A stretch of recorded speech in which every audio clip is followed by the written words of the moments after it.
როგორ გავუმკლავდეთ манипуляციურ კომუნიკაციას. და მე გულისხმობ შემდეგ კონკრეტულ მაგალითს. ადამიანი ამბობს ან სოციალურ ქსელში პოსტავს რაღაცას და ამ დროს ხდება გამოხმაურება და არა აი ამ თემაზე გამოხმაურება, არამედ საპასუხოდ ხდება რამდენიმე თემის შემოგდება, იქ რაღაც შედარებები, იქ რაღაც მორალური შეკითხვა და შესაძლებელია დამონათებაც. მოკლედ, ერთ კონკრეტულ თემაზე უნდა ადამიანს საუბარი და ის იღებს პასუხში 3-4 ხან 7-8 თემას ერთ პოსტში ან ერთ პასუხში მოქცეულს. აი ამ ადამიანს უკვე თუ ვერ შეამჩნია და არ აქვს ის, აი თუ როგორ მოიქცეს ამ შემთხვევაში ინტუიციურად ან ნასწავლი, როგორც კომუნიკაციის სემინარებზე ისწავლება, უკვე იბნება რომელ კითხვას უპასუხოს. ხშირად ქვეცნობიერად პასუხობს იმ კითხვას, რომელიც მორალთან არის დაკავშირებული. აბა შენ ეს გინდა, აბა შენ ეს არ მოგწონს და ასე შემდეგ. და შესაბამისად კომუნიკაცია დიდი ალბათობით გადადის ინფორმაციის განცვლის დონიდან, ასე ვთქვათ, საქმიანი დონიდან ემოციურ დონეზე. ესე იგი ის რაღაც ისე ემოციურად უპასუხებს, ის მეორე კიდევ უფრო მეტ ემოციაში ავა და როდისღაც როგორც ორი მოჩხუბარი ფრინველი უკვე ზემოთ ტრიალებენ ამათი ენერგიები და შესაძლებელია საწყისი თემა სრულიად დაიკარგოს და ეს ვის ინტერესში არის? იმის ინტერესში, ვინც ამ ადამიანს შემოეჭრა თუ გამოეპასუხა, ხო? ეს რომ არ დაგვემართოს და ეს არის ისე გათავისებული ზოგიერთის მიერ, რომ მე ვარაუდობ, რომ ბევრი გაუცნობიერებლად იყენებს და ღირს დაფიქრება, რადგანაც თუ ჩვენ ამის მაგალითები გქონდა და მე მახსოვს ჩემი ბავშვობიდან, რომ ჩემი ახალგაზრდობიდან მახსოვს, რომ კომუნიკაციის ეს დისკუსია როგორც ასეთი, არ იშვიათად ხდებოდა. აი გულახდილად ვამბობ, რომ მივიხედები უკან, ვისთან შემეძლო დისკუსია, ძალიან ნაკლებ ადამიანებთან, რადგან სიტუაციის გარკვევა თუ რაღაცა არ მოგწონდა, აღიქმებოდა როგორც საქმის გარჩევად, როგორც არ უნდა შეგეფუთა და ხდებოდა ძალიან ემოციურად რეაგირება და როდესაც სწავლობდი ადამიანი, ყოველ შემთხვევაში ჩემი სტრატეგია იყო ასეთი, რომ საერთოდ აღარ შევდიოდი დისკუსიებში და ეს რასაკვირველია ვნებს ურთიერთობებს. რანაირი მეგობრობა ის თუ დისკუსიაში ვერ შედიხარ. აი რანაირი კონტაქტია ის თუ ანუ ოჯახის წევრთან ურთიერთობაში, როცა შენ ყოველი სიტყვა უნდა ოქროს სასწორზე დადო, რადგან არ იცი რომელი წერტილი აენთება. და შემდეგ აქ მოგეხსენებათ, რომ მე აი ეს 25 თუ 26 წლის წინ დავიწყე ეს ჯანმრთელობის ფსიქოლოგია და პედაგოგიკა, მაგისტრატურა და იქიდან დავიწყე შეგნებულად. ძალიან საინტერესო სემინარი იყო და გამინათდა გონება, როგორ უნდა მოქცეულიყავი. მე ეს მაშინ არ ვიცოდი, ამიტომაც მინდა ამ საკითხზე ყურადღება გაგიმახვილოთ და ძალიან სასიამოვნო იქნება ჩემთვის, თუნდაც რამდენიმე ადამიანმა, რომ თავი გაიძლიეროს, როგორ გაუმკლავდეთ манипуляტორებს კომუნიკაციაში. და ვიტყვი, რომ შესაძლებელია ისინი არც არიან манипуляტორები, უბრალოდ მათ ასე ისწავლეს და ასე მოდი ასე ვთქვათ, როგორ გაუმკლავდეთ манипуляციებს კომუნიკაციაში. ძალიან მარტივი არის ეს მეთოდი. როცა ჩვენ რაღაცას ვამბობთ ან ვწერთ და შესაძლებელია თუ ჩვენ ვარაუდობთ, რომ ეს თემა გამოიწვევს ურთიერთსაწინააღმდეგო იდეებს ან ვინმეს გაღიზიანებას, მაშინვე განვაცხადოთ პირობა, რომ დავრჩეთ თემასთან. რადგან მე იული არის, რომ შევახსენოთ თქვენ თემას გადაუხვიეთ. ჩვენ და არანაირად არ ხდება რეაგირება იმ შემოგდებულ რაღაცებზე, რომლებიც თემას არ ეხება. და თუ ჩვენ ამ წესს დავიცავ და საერთოდ კომუნიკაციას მიუთითებთ და ვეტყვით, რომ ან გაჩერდები, ან დარჩები თემასთან. ჩვენ ამით მიგვყავს კომუნიკაცია. ჩვენ გვაქვს ძლიერი პოზიცია.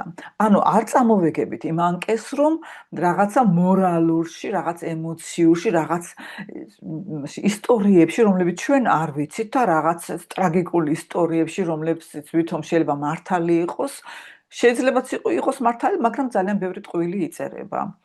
იქ შევიდეთ ისე რომ არ ვიცით და ამ დროს შესაძლებელია ისეთი ემოციურად წარიმართო სიტუაცია, მერე ჩვენც ამ ემოციებში რაღაცა სიტყვა ვერ მოვზომოთ, რომ აქეთ შესაძლებელია ბოდიში მოხდა მოგთხოვონ, როცა ჩვენ დასაწყისში მხოლოდ და მხოლოდ საქმიანად გვინდოდა რაღაცის გარკვევა ან რაღაცის ჩვენი ნაფიქრალის გამოხატვა. ამიტომაც ყოველი კომუნიკაციის დროს, რადგან ის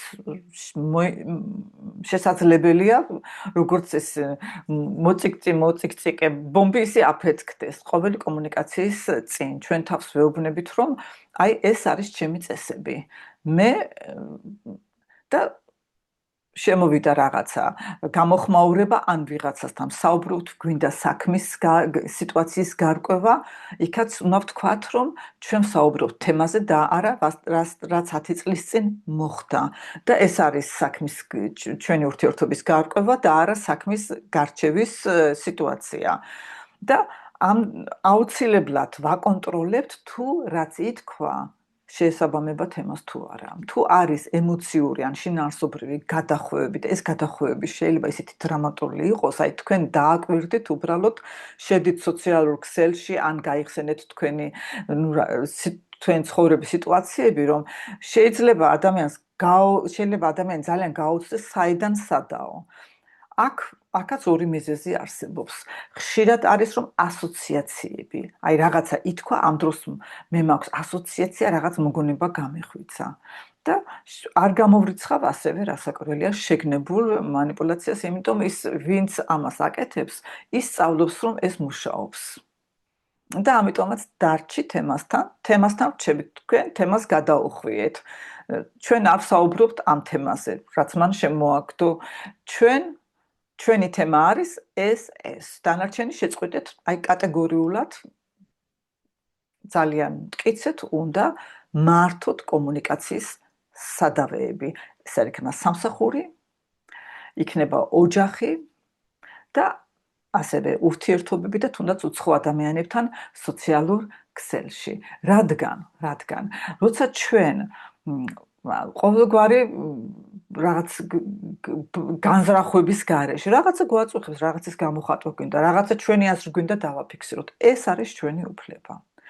ან რაღაცა მოხდა ურთიერთობაში და მე მინდა ამის გარკვევა და მინდა რომ კომუნიკაციაში შევიდე ამ ადამიანთან გავარკვიო, რადგან გაურკვეველი რჩება ხინჯად ურთიერთობაში და ის მოქმედებს ურთიერთობაზე, თუნდაც ის ჩვენ დავიწყებული კონდეს, ის ენერგია მაინც რჩება. ისე რომ თვითონ ამ ადამიანის მეორე ადამიანის თუ ეს ნაცნობია და ახლობელია ინტერესიც არის რომ ეს გაირკვეს.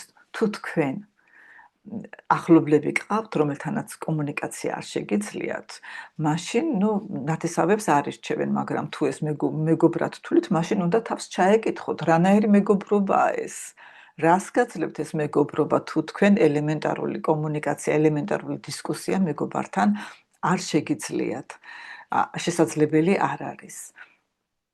მე მქონდა აქ ესეთი მაგალითი, საქართველოში გავრცელებული იყო რაღაცა თუ არ მოგეწონებოდა, თუ რაღაც ჩემს რეალობას ვამბობ, თუ შეეცდებოდი ეს გაგერკვია, ძალიან ემოციურები ხდებოდნენ ადამიანები. იმიტომ ვფიქრობ, რომ ეს ახალი ფენომენი არ არის, უბრალოდ სოციალურ ქსელში ხედავ ბევრს და ძალიან დრამატული გახდა ეხლანდელი საზოგადოების გახლეჩვიდან გამომდინარე. მაგრამ მაშინაც იყო რომ კომუნიკაცია მიდიოდა აი ამ ენერგიების ასე ვთქვათ, უხილავი ენერგიების შეჯახებაში და იგრძნობოდა ჰაერში მგრძნობიერი ადამიანები აღიქვამდნენ ამას და არ გამოითქმებოდა და ეს არის მცდარი, ეს არავის არ არგია, ეს ჩვენს ჯანმრთელობას არ არგია. გულში ჩახვეული სათქმელი ანგრევს ჩვენს სხეულს, მით უმეტეს თუ ეს ერთხელ არ მოხდა და ხშირად ხდება. ამიტომაც საჭირო არის რომ ჩვენ განვიტვირთოთ აი ამ დაძაბულობისაგან, თუ ჩვენ გვინდა რომ ვინმესთან ასე ვთქვათ, სიტუაცია ურთიერთობა, სიტუაცია გავარკვიოთ, ძალიან კარგი არის თუ ჩვენ გვექნება საშუალება რომ წინასწარ საკუთარ თავთან დიალოგში წარმოვთქვათ ის რისი თქმაც გვინდა, მაგრამ ჩვენ სპონტანურები ვართ. ბევრი ადამიანი არის სპონტანური და ძალიან ემოციურად ხდება ამის გამოხატვა და იცით აი ამ ემოციურობაში რასაკვირველია ვაჩვენებთ იმას რაც ნამდვილად ასევე ჩვენი ნაწილიც არის და თითოეულ ჩვენთაგანში არის ეს ნათელი ნაწილი, მაგრამ თითოეულ ჩვენთაგანს გვაქვს ასევე ჭრილოვანი ნაწილი. და ჩემი ყველაზე ძალიან სასიამოვნო აღმოჩენა იყო შემდეგი, რომ აქ ჩვენ დამეგობრებული ვიყავით და ვართ ერთ სულქმართან და მე ძალიან არ მომეწონა რაღაც, ძალიან თავი შეურაცხყოფილად ვიგრძენი და როგორც ჩვენთან მიღებული იყო, გავედით დისტანციაზე. იმიტომ როდესღაც ჩვენ სოციუმში ადამიანი მაინტერესებს თქვენი გამოცდილება, მაგრამ ჩემთან ასე იყო, რომ შენ წყვეტავ უკვე ამ გარკვევას, მაინც აზრი არ აქვს ფიქრობ. და მათ ეს აღიქვეს, ხო, იულიას აღსაქმელი იყო ნამდვილად, რომ მე იგივე ენერგიით არ ხვდებოდი, ძალიან ის დისტანციურად ვესალმებოდი ყველაფერი, მაგრამ ეს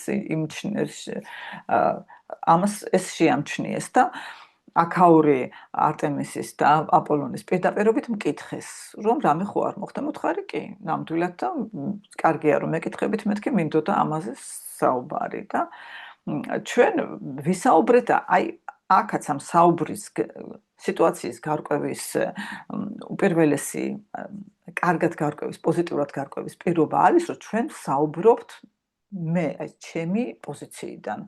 ეს ნიშნავს, რომ აი ეს და ეს რომ თქვი და ის ფაქტი შეგვიძლია დავასახელოთ, რაც ამ პიროვნებამ თქვა. ჩემთან აი ასე მოვიდა და მე ამან შეურაცხყოფა მომაყენა. ესე იგი შენ შეურაცხყოფა მომაყენე, ეს შენობით მიმართვებს ვერიდებით, რადგან აი ამ შენობითი მიმართვით იმ ადამიანს გვინდა არ გვინდა ვაყენებთ კედელთან, თავი უნდა დაიცვას და უმეტესობა იცავს თავს ყველა შესაძლო მეთოდით. იმის მიხედვით თვითონ ეს პიროვნება რა არის, რა არქეტიპია, რა ღირებულებები აქვს და შესაძლებელია აქეთ ცილით დაგწამოს ზოგმა და შესაძლებელი არის სულ სხვა მიმართულება მიიღოს სიტუაციამ. ამიტომაც ვიცავთ, ამიტომაც ვამბობთ, რომ მე აი ჩემი პოზიციიდან ეს ასე იყო. და იცით, მომიბოდიშეს ჩვენ ეს ასე, უბრალოდ ერთ მის მეუღლეზე იყო ლაპარაკი, რომ ის არანაირად მისი განზრახვა არ იყო, რომ იმ დღეს რთული დღე ჰქონდა და ვერც შეამჩნია, უბრალოდ შეამჩნია, მაგრამ ისე არ აღიქვა, ისე დრამატულად არ აღიქვა, როგორც ჩემთან ეს ჩემს მიერ მოხდა აღქმა და რამდენჯერმე ძალიან მწუხვა რომ ასე მოხდა და იცით გავარკვევთ ისე კარგი, ისეთ სიამტკბილობას დაუბრუნდით. რატომაც არა. რა უშლის ამას ხელს თუ ჩვენ გვაქვს გაბედულება რომ ვისაუბროთ იმ თემებზე, რომლებიც არის ასევე უსიამოვნო, მაგრამ რომლებიც ჩვენ ენერგეტიკულად გვაწუხებს და ამავე დროს რასაც არ ვამბობთ, აი იმ ადამიანსაც ეხება ეს ენერგეტიკულად და მისთვისაც არ არის კარგი. ისე რომ გისურვებთ წარმატებებს, გაუმკლავდეთ შეურაცხყოფელ მანიპულატიურ კომუნიკაციას თემაზე ფოკუსირებით. თემას გადავუხვევთ და ჩვენ გვაქვს უფლება ჩვენი აზრის დაფიქსირების და გამოთქმის, რადგან ყოველთვის როცა ჩვენი აზრი გვაქვს და თავს ვიკავებთ რომ ვინმეს არ ეწყინოს ან ვიღაცამ სხვანაირად არ გაიგოს, ჩვენ ვღალატობთ ჩვენს თავს და ამას ჩვენი თავი არ გვპატიობს. და თუ ჩვენ მოგვეჩვენა რომ ვიღაცა ჩვენი ზღვრები გადმოლახა, პირველი რაც უნდა გავაკეთოთ არის კითხვა. აი ეს ასე აღვიქვი და შენ ვკითხოთ, ეგება იმ ადამიანს აქვს სხვა მოსაზრება და ის ამის ადგილზევე გარკვევა მოხდება.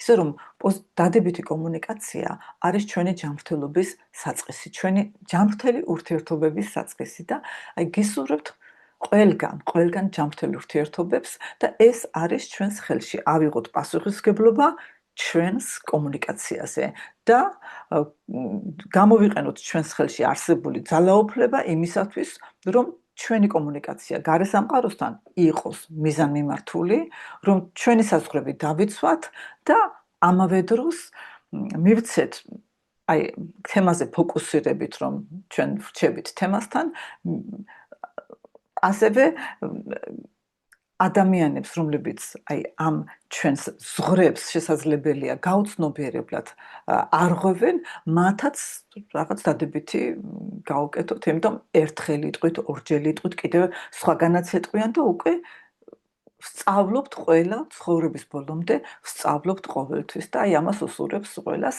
დიდი მადლობა ყურადღებისათვის. კარგად ბრძანდებოდეთ.